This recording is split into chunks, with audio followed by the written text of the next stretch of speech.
ما خود تو را ندیدیم،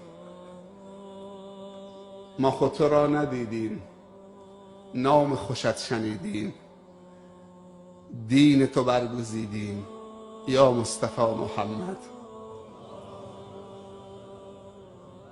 آن محمد که احمدش خوانند، نور چشم دو عالمش خوانند. محمد بشر لا کالبشر بل هو کالیاقوت بین الحجر.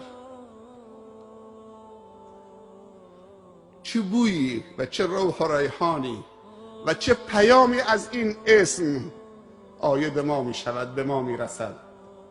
میم ه میم دال محمد.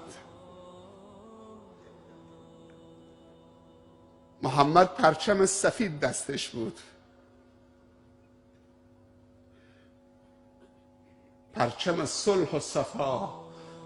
و کنتم علی شفا حفرة من النار. به اوس و خزرج داره میگه خداوند فانقذکم منها. طلع البدر علینا من ثنیات الوداع وجب الشکر علینا ما دعا لله دا.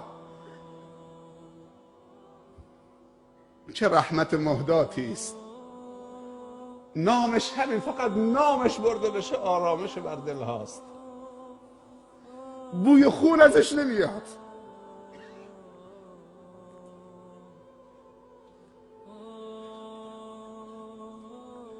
بوی کفر و نفاق و تفرقه و کینه و عقده و دو دستگی و بخل ازش نمیاد. بوی روح و ریحان.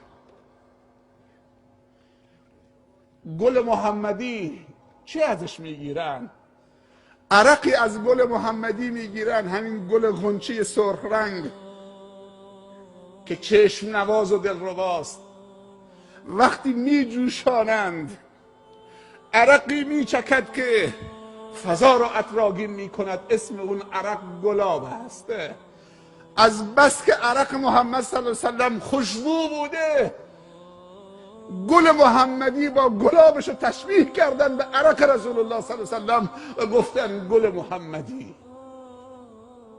که گلاب در مقابل روح و ریحان و بوی خوش محمد خجالت میکشد. ماه فرو ماند از جمال محمد، سرو نباشد به اعتدال محمد.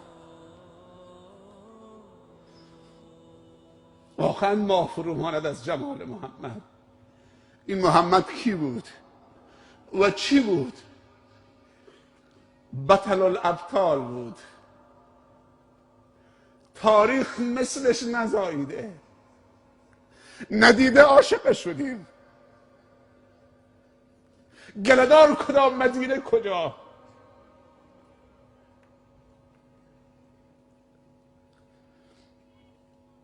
ما خود تو را ندیدیم، نام خوشت شنیدیم، دین تو برگزیدیم یا مصطفی محمد. از خداوند امید شفاعتش را داریم.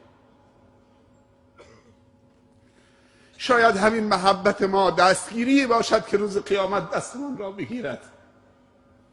انا لها انا لها یا رب امتی امتی.